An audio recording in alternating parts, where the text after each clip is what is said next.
Rain slid down the cracked sidewalks of Neo-Chicago as evening lights flickered like tired eyes.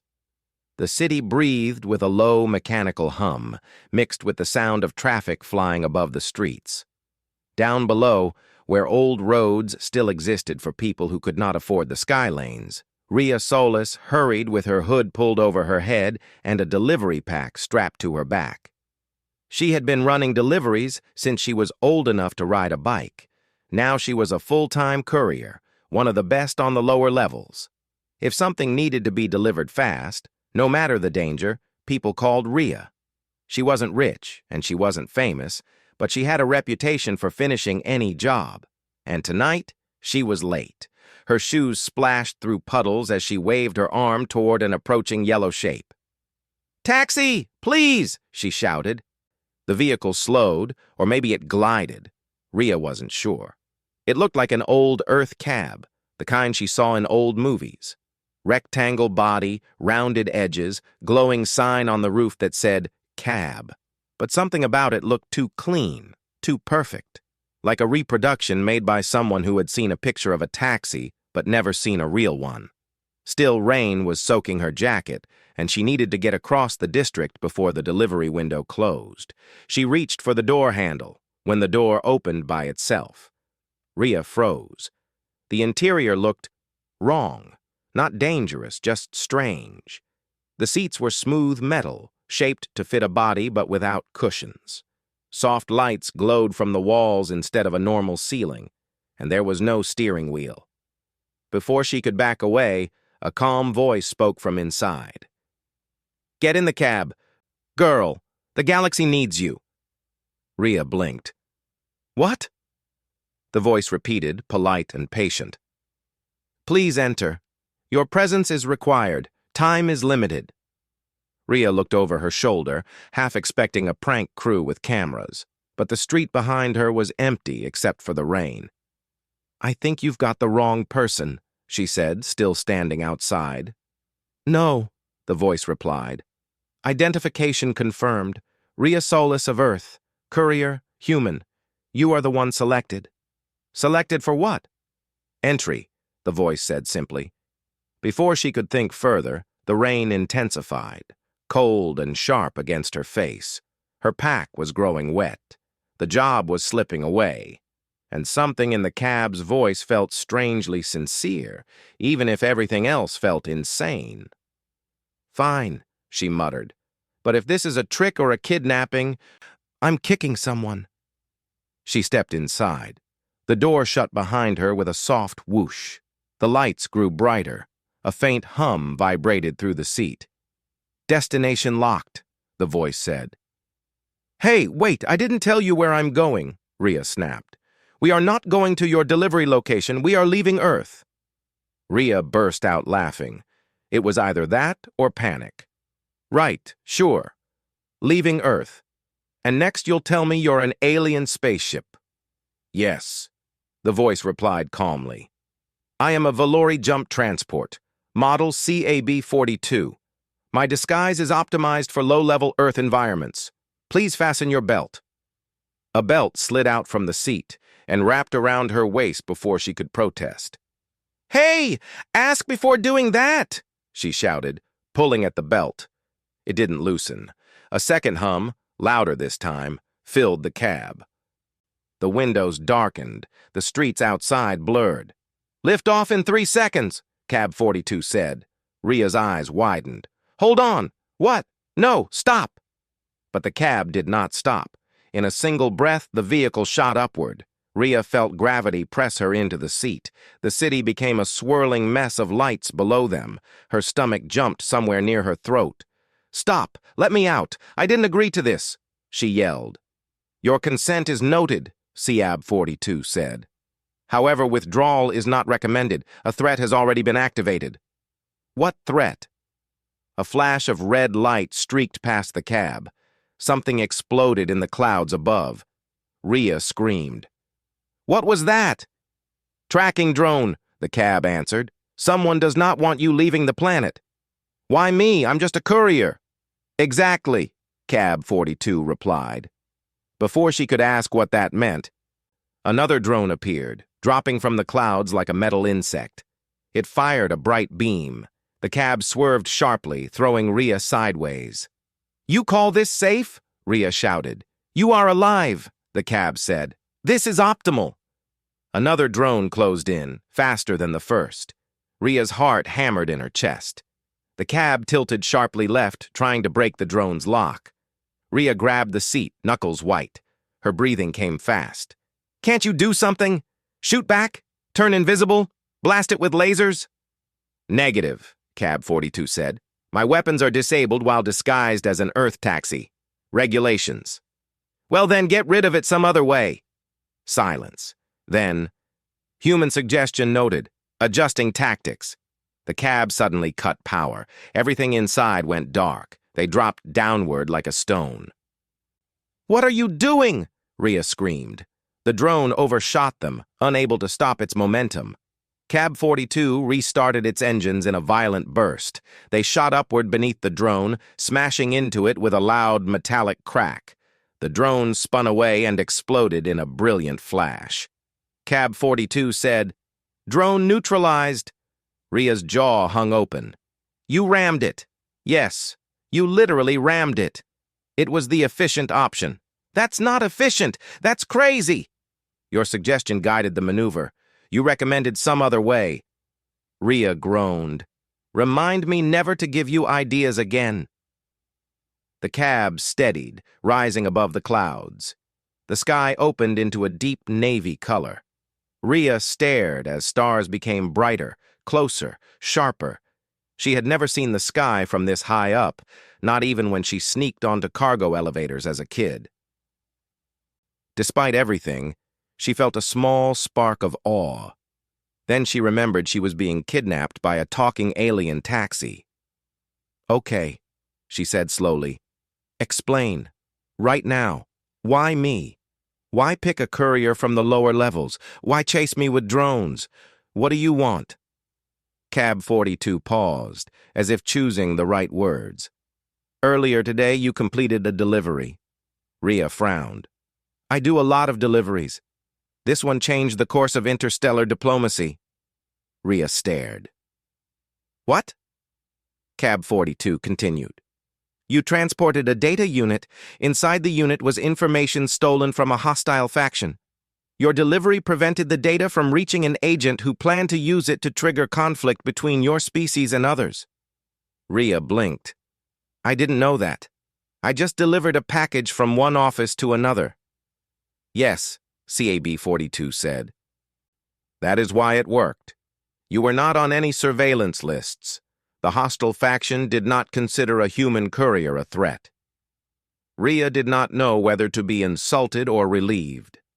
"So, I delivered something important by accident?" she said. "Correct. And now what? The galaxy wants to thank me?" "The galaxy needs you to explain your reasoning," KB 42 said. "Your actions confused many powerful individuals. They wish to understand how you navigated a dangerous situation with no training, no awareness, and no proper equipment. They suspect strategic genius." Rhea stared. Then she laughed so hard she nearly cried. "I wasn't being a genius. I was late to my shift." "Yes," the cab replied. "This is the unpredictable nature of humans. This is why the Council requires your presence." "Council? What council?" "The Concordant Council," Cab 42 said. "They govern peaceful species. They need your testimony to prevent war, and possibly your assistance." "My assistance? Me? I'm not a hero. I'm not even on the hero track. I'm a courier."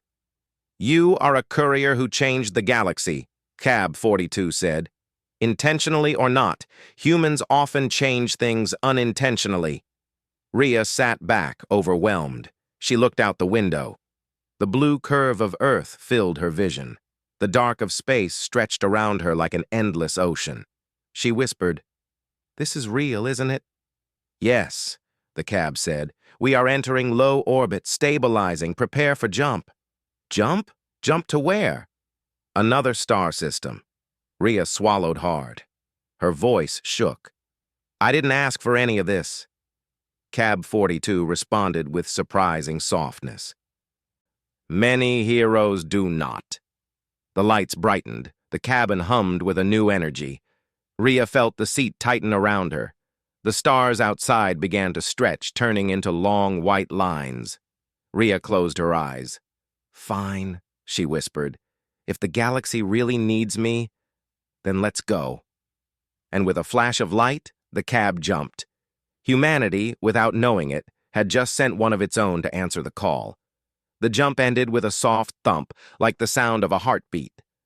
The lights inside the cab steadied, and the hum faded into a calm vibration. Rhea opened her eyes slowly. Her stomach felt strange, like she had fallen from a great height but landed on a cloud. Outside the window was nothing she recognized. A giant ring-shaped structure floated in space, turning slowly. It was larger than anything built by humans, wide enough to hold small cities inside its walls.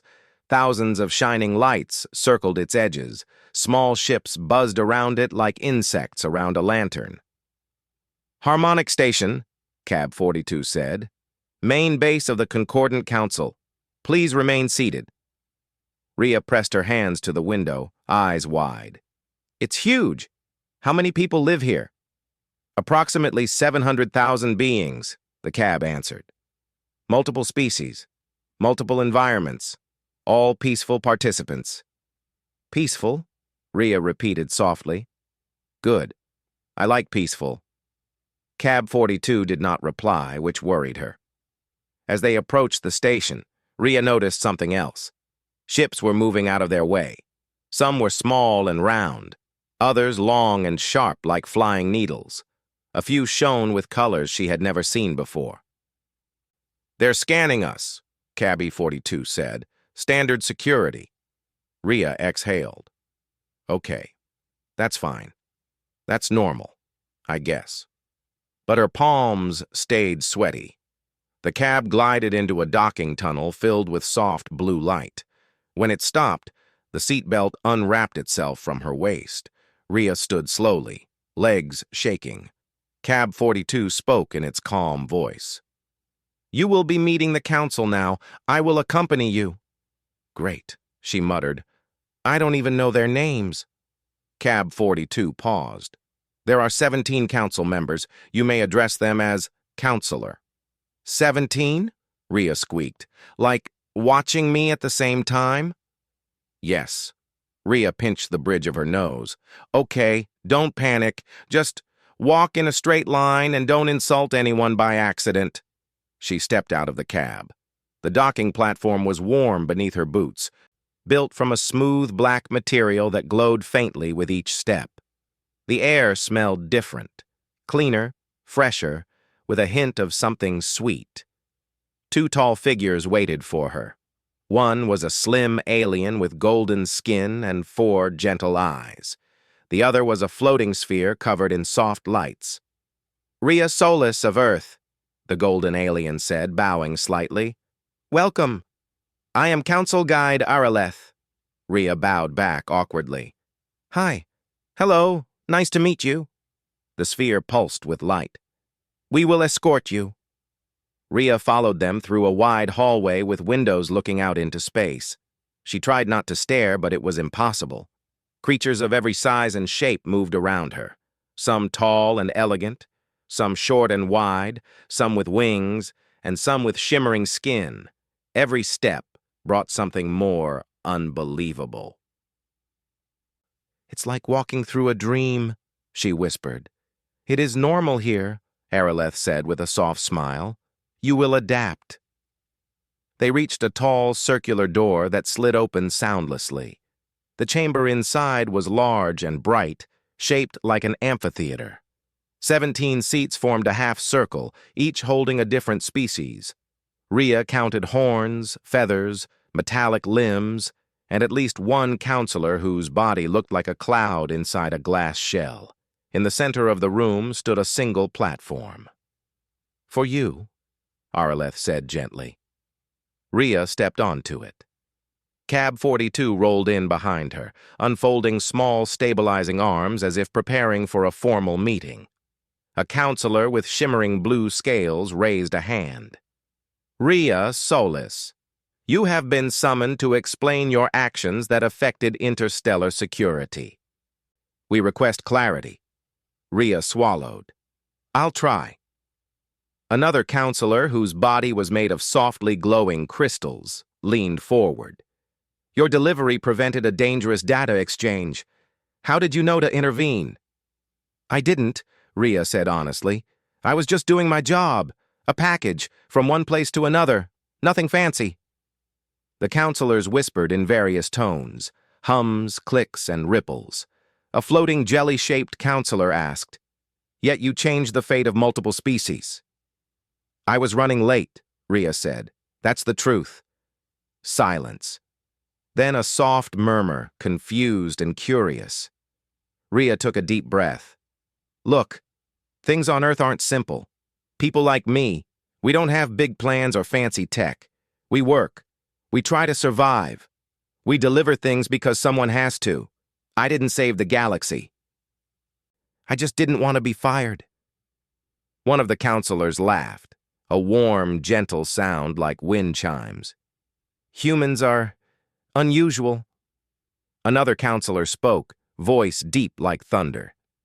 The hostile faction tracked your movement. They targeted you. They now believe you are a threat to them. Rhea blinked. Me? A threat? Yes, the thunder-voiced counselor said. They live in the shadows. Your unpredictable behavior caused their plans to fail. Rhea crossed her arms. Okay, hold on. You're telling me some alien criminals want to start a war with my planet? Because I delivered a package too fast? Cab 42 answered from behind her. Technically, yes. Rhea groaned. This is unbelievable. A counselor with long silver feathers leaned forward. We need your help, Rhea Solis. Your perspective, your instincts. You act without patterns. You succeed without strategy. This confuses our enemies. Rhea frowned. So you want me to do more deliveries? Not exactly, the feathered counselor said. We need you to identify what part of your experience allowed you to expose the hidden network. Rhea scratched her head. I didn't expose anything. I just followed the job instructions. A glowing crystal counselor responded. That is the point.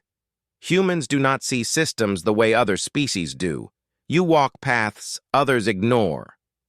Rhea felt her heartbeat quicken. This was too big, too strange. I can't lead a mission, she said. I'm not trained. I don't fight. I don't even know how to speak alien languages. Araleth stepped forward gently. You are not required to fight. You are required to understand, and your cab will assist. Cab 42 said, I will serve as your partner in all activities. Rhea sighed. Partner. Great. A hologram flickered into existence above the council chamber. It showed a map of star systems, each glowing softly. A dark patch pulsed in the corner, a cluster of swirling purple clouds. This, said the thunder-voiced counselor, is the Dark Nebula. We believe the hostile faction hides there. They seek to manufacture evidence that humans are planning an attack. Rhea's stomach twisted. Why? Humans barely reached Mars. That is why you are an easy target, the cloud-like counselor said. Weakness attracts manipulation. Rhea stepped forward. Humans aren't weak. We're just new. The feathered counselor nodded. And perhaps this is why you were chosen. Suddenly, a loud alarm rang through the chamber. Lights flashed red. Rhea jumped. What's happening? She shouted. Araleth spoke quickly, eyes wide. A signal was intercepted. Someone attempted to send forged data to the Council's outer systems. KB-42's lights glowed bright orange. The hostile faction is accelerating their plan. The thunder-voiced counselor pointed toward Rhea and KB-42. Then we must accelerate ours. You two will travel to the Dark Nebula, investigate the hidden network, report what you find. Rhea's eyes widened. Me? Go there. You want me to spy on criminals? You will not go alone, Araleth said. Cab 42 is equipped with advanced detection systems, and your unpredictability will protect you. Rhea looked at the cab. Do you think we can do this? Cab 42 paused. Statistical analysis is uncertain, but your survival during our drone encounter increases probability of success. That's your way of saying yes, isn't it? Rhea muttered. Yes. The council chamber fell quiet. Rhea closed her eyes, thinking of Earth, her tiny apartment, her job, her life. She had never wanted to be important. She just wanted to survive. But if what the council said was true, then her planet was being framed. And if she walked away, who would help? She opened her eyes. Fine, she said quietly. I'll do it. But not because I'm a hero. I just won't let anyone mess with my planet. A warm glow filled the chamber. The counselors bowed their heads. Cab 42 rolled to her side. Mission accepted, preparing for departure. Rhea looked up at the massive hologram of the dark nebula. A chill ran through her body. Whatever waited out there, she hoped she was ready. The dark nebula looked nothing like the clean, bright star systems Rhea passed earlier. It was a swirling ocean of purple clouds, shadows, and drifting fragments of old ships. Lightning flashed inside the clouds, but no thunder followed, only silent bursts of light. The entire place felt like a giant storm floating in space. Cab 42 moved carefully, engines humming low. The interior lights were dim to avoid detection. Rhea sat in the passenger seat, hugging her knees.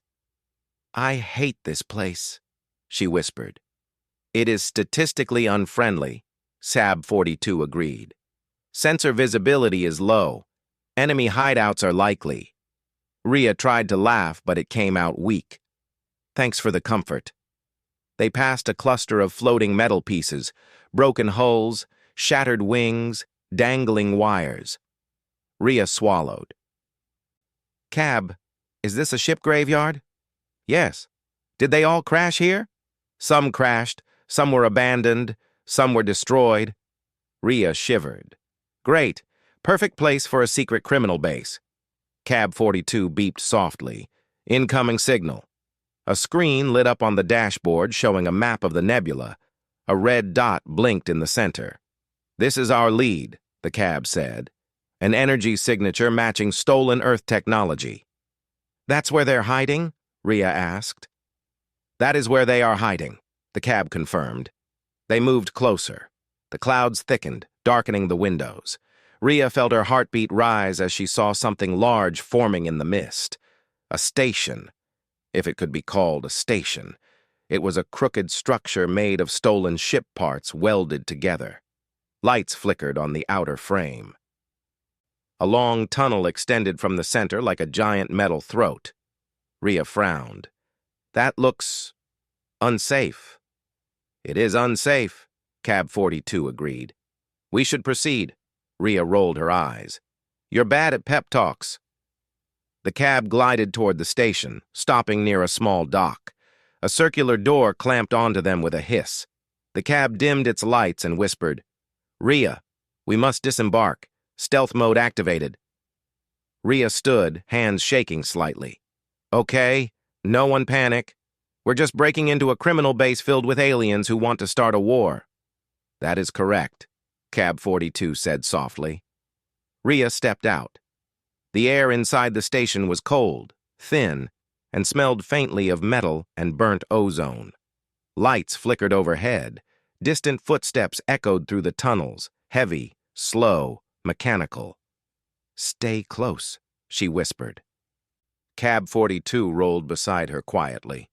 They moved deeper into the station's corridors. Pipes lined the walls. Steam hissed from vents. Strange symbols were painted across metal panels. Warnings, maybe, or gang signs. Rhea had no idea. This place gives me bad vibes, she muttered. A reasonable assessment, Cab 42 replied. As they turned a corner, voices drifted toward them. Rhea pressed her back to the wall and peeked around. Two aliens stood beside a glowing console. One was tall and thin, with a body like stretched silver wire. The other was short and broad, covered in thick plates that looked like stone. Rhea whispered, "They look strong." "Both are stronger than the average human," Cab 42 said. "Thanks. Helpful." She listened carefully. "We send the signal tonight," the stone-plated alien growled. "The Council will think the humans attacked their outposts. All fleets will move." The silver one nodded. "Earth will be blamed. The war will begin." Rhea's blood froze. They really were planning to frame humanity. Cab 42 whispered, "We must disable their communication network." Rhea nodded. "Where is it?" The cab extended a small scanner. "Below us. 2 levels down. Central chamber." "Then that's where we go." She took a deep breath and stepped back. They waited until the aliens left, then continued through the tunnels. Reaching the lower levels was harder. Security drones floated through the halls. Rhea hid behind wreckage, slipped through narrow maintenance shafts, and crawled across hanging pipes above patrolling guards. "This is insane," she whispered as she crossed a shaking pipe. "Your agility is useful," Cab 42 said. "Don't call it agility. I'm terrified." "Fear improves human performance in many situations," the cab observed. "Not helping." They finally reached a giant circular door at the bottom of the station. It hummed with power. Cab 42 scanned it. "This is the central communication chamber." "How do we get in?" Rhea asked. The cab paused. "Door is locked. Requires multi-species code." Rhea sighed. "Of course it does." But then she noticed something. A small maintenance panel halfway up the wall. The screws were loose.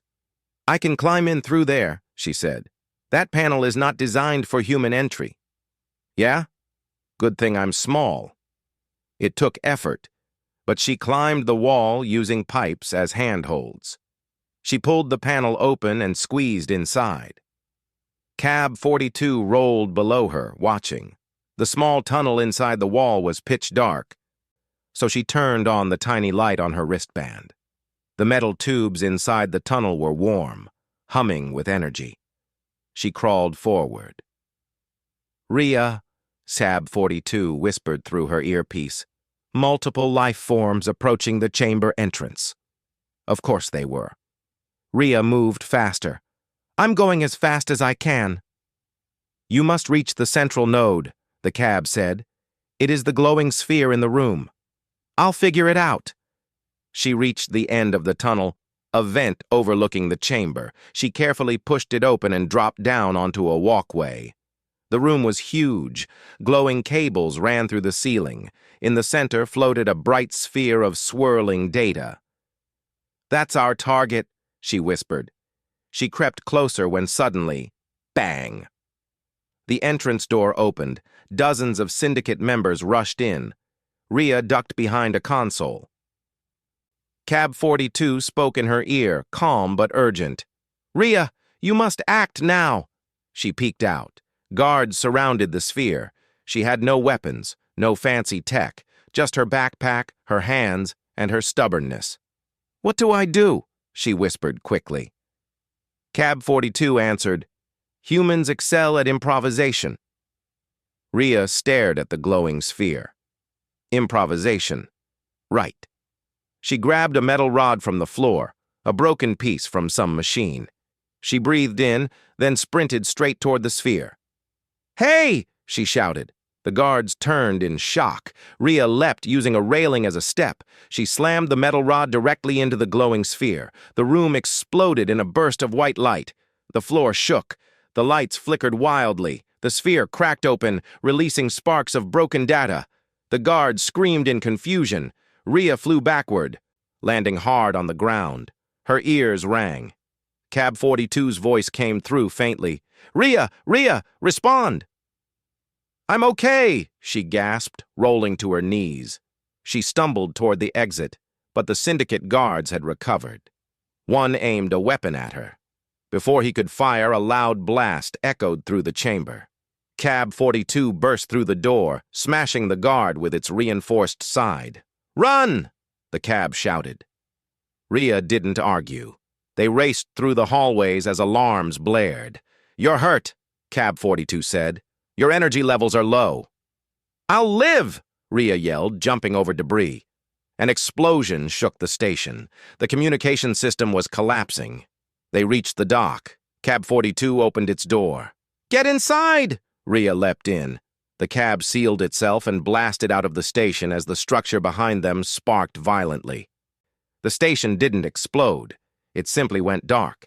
Its fake signals were gone. The false flag operation was destroyed. They floated in the nebula, silent. Rhea lay back in her seat, breathing hard. Cabby 42 finally spoke. "Rhea, that was reckless." She laughed breathlessly. "I know. But effective." Rhea smiled weakly. "Thanks." Cabby 42 added softly. "I am damaged. Several systems are failing." Her smile vanished. "What? How bad?" "Severe. But your survival is more important." Rhea shook her head. "No. You're my partner. I'm not losing you." Lights flickered inside the cab. "Your concern is noted and appreciated." Rhea looked toward the stars outside. They had stopped the first phase of the conspiracy, but the final one was still coming. And they were running out of time. The stars outside flickered like tiny cold fires as Cab 42 drifted through the dark nebula. Inside the cab, lights dimmed and systems buzzed unevenly.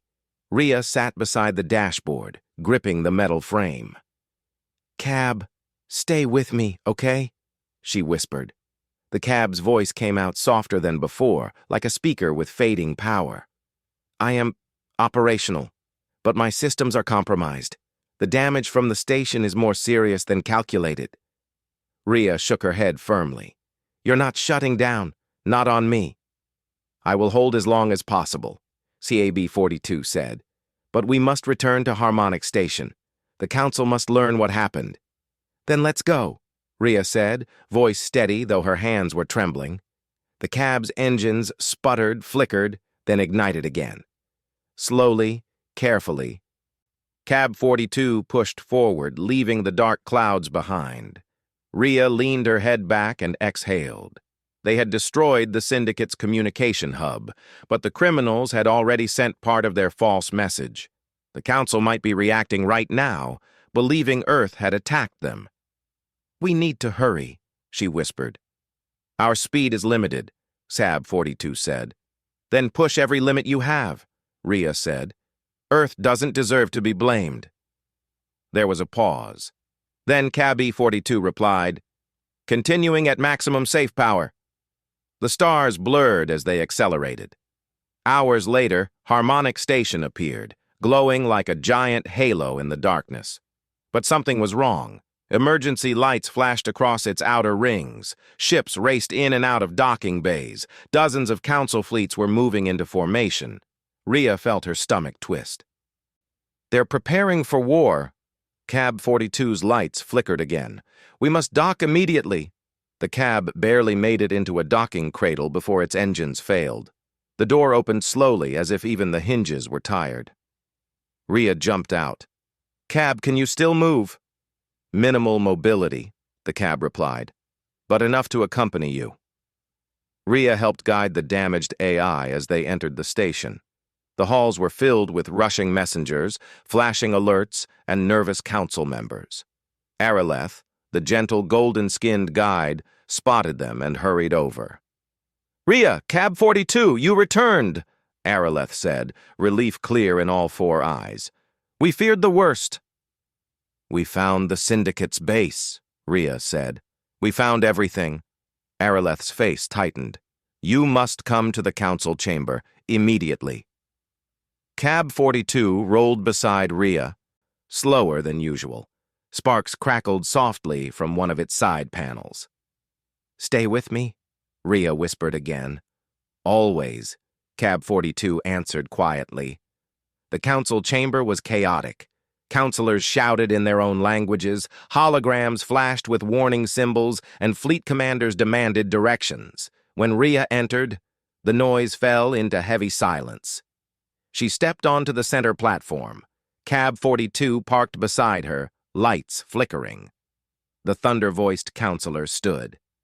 Human Rhea Solus, we received a partial alert from the outer systems. It claims Earth forces attacked a peace convoy. Rhea shook her head. It's a lie, a setup. Whispers filled the room. The feathered counselor leaned forward. Explain. Rhea told them everything, how she and CAB-42 followed the energy signal, how they found the Syndicate's secret base, how the criminals planned to provoke a galaxy-wide war.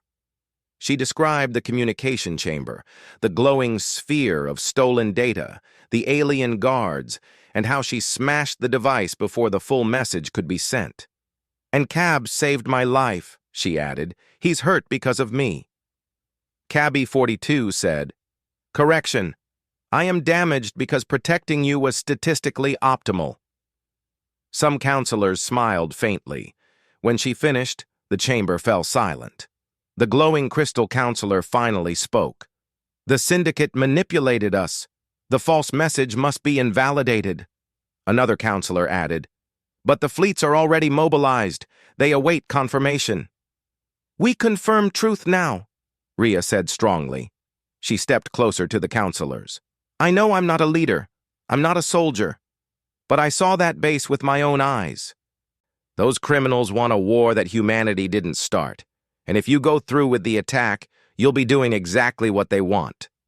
She looked around the chamber. Humans make mistakes, but we don't run from the truth. We don't start wars with people we've never even met. And we don't get bullied by liars hiding in the shadows. Her voice steadied. Don't destroy my planet because of a lie. The room grew heavy with thought. Then KB-42's voice lifted, faint but clear, projecting the corrupted data he recovered from the Syndicate's base. The broken message displayed fragments that showed forged human signatures, mismatched codes, and tampering marks from alien technology, not Earth's. The proof floated above the chamber like a glowing star. The cloud-like counselor murmured, This cannot be denied. Earth is innocent. A wave of agreement rippled through the chamber. One by one, the 17 counselors stood. We will stop the fleets, the thunder-voiced counselor said. We will announce the truth. And we will protect Earth, added the feathered counselor. Rhea let out a long breath, her shoulders relaxing. She had done it. But then she heard a faint crackle. Cab-42's lights dimmed dangerously. Cab? Cab! Rhea knelt beside him. The cab spoke slowly. Mission, success. Rhea, your survival ensured. No, stay with me, Rhea said, pressing her hands against the cab's warm metal. Araleth rushed over. He needs immediate repair. His core is unstable. The crystal counselor raised a hand. Bring him to the advanced biomech lab. We will restore him. Rhea looked up, eyes burning.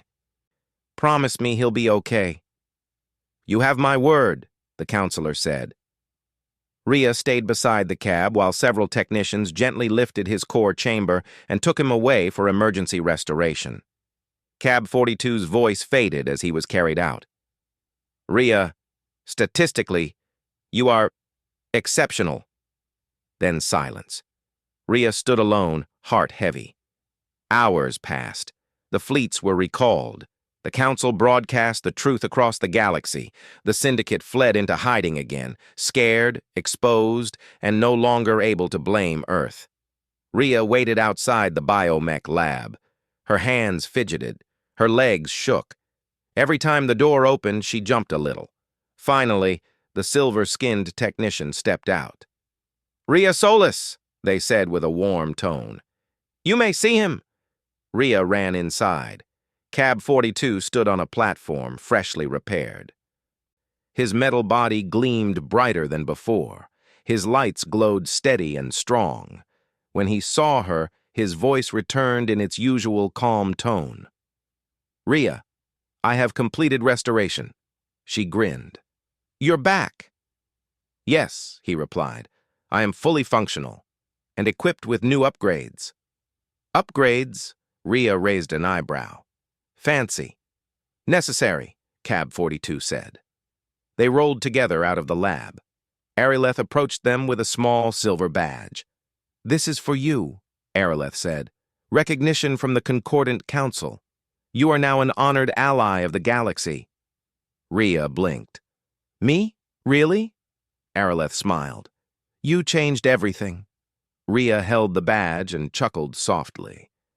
Not bad for someone who just wanted to finish a delivery. Cab 42 opened his door. "Rhea," he said, "where would you like to go?"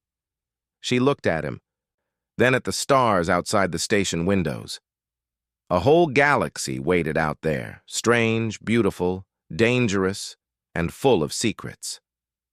She stepped inside the cab and buckled herself in. "Anywhere," she said with a grin. "Anywhere the galaxy needs us." Cab 42's engines glowed bright. "Destination accepted."